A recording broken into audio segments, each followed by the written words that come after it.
Hello दोस्तों, ये कहानी है अध्यात्म से जुड़ी कर्म फल की कहानी। प्रकट ऋषि का रोज का नियम था कि वह नगर से दूर जंगल में स्थित शिव मंदिर में भगवान शिव की पूजा में लीन रहते थे।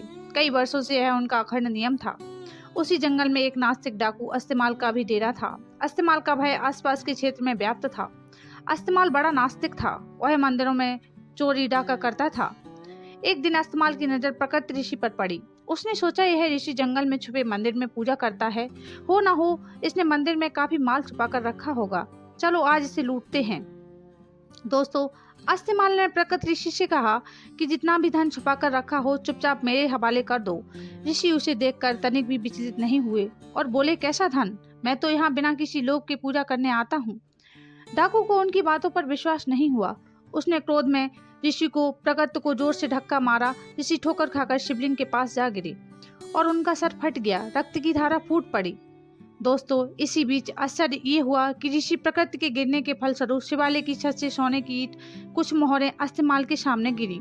अस्तमाल अट्टहास करते हुए बोला, तू ऋषि होकर झूठ बोलता है। झूठे ब्राह्मण, तू तो कहता था कि यहाँ कोई धन नहीं है, फिर ये सोने के सिक्के कहाँ से गिरे?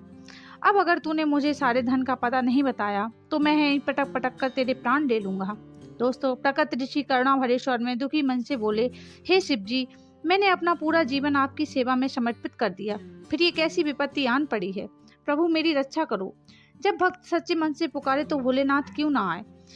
भगवान शिव वहीं प्रकट हुए और बोले, मैं तुम्हें बताता हूँ कि यह डाकू पूर्व जन्म में एक ब्राह्मण था। इसने कई कल्पों तक मेरी भक्ति की, परंतु इससे प्रदोष के दिन एक भूल हो गई। यह पूरा दिन निराहार रहकर मेरी भक्ति करता रहा। दोपहर में जब इसे प्यास लगी तो यह जल पीने के लिए एक पास के सरोवर तक पहुंचा।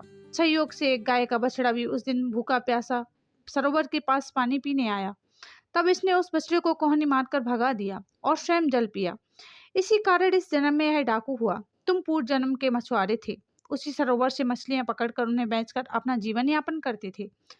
जब तुमने उस छोटे बछड़े को निर्जल परेशान देखा तो तुमने अपने पात्र में उसके लिए थोड़ा सा जल लेकर आए और उसको पिलाया। उस पुण्य के कारण तुम्हें यह कुल प्राप्त हुआ। पिछले जन्मों के पुण्य के कारण इसका आचार तिलक होने वाला था, पर इसने इस जन्म में डाकू होते हुए न जाने कितने निरपराध लोगों को मारा और देवालयों में चोरियां की। इस कारण इसके पुण्य सीमित हो गए और इसे सिर्फ ये कुछ मुद्राएं ही मिल पाई। दोस्तों, भगवान शिव ने मत्स्य ऋषि से कहा, तुमने पिछले जन्म में अनगिनत मत्स्यों का आखेट किया, जिसके कारण आज का दिन तुम्हारी मृत्यु के लिए तय था। पर इस जन्म में तुम्हारे संचित पुण्यों के कारण तुम्हें मृत्यु स्पर्श नहीं कर पाई और सिर्फ यह घाव देकर लौट गई। ईश्वर वह नहीं करते हैं जो हमें अच्छा लगता है। ईश्वर वह करते हैं जो हमारे लिए सचमुच अच्छा होता है। यदि आपके अच्छे कर्मों के परिणाम स्वरूप भी आपको कोई कष्ट प्राप्त हो रहा है तो समझिए कि इस तरह से ईश्वर ने आपके कष्ट हर लिए हैं। हमारी दृष्टि सीमित है, परंतु ईश्वर तो लोक परलोक सब देखते हैं, सबका हिसाब रखते हैं।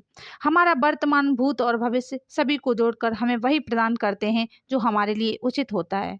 दोस्तों, अगर आपको हमारी ये कहानी अच्छी लगी हो तो प्लीज़ लाइक, कमेंट और शेयर करें।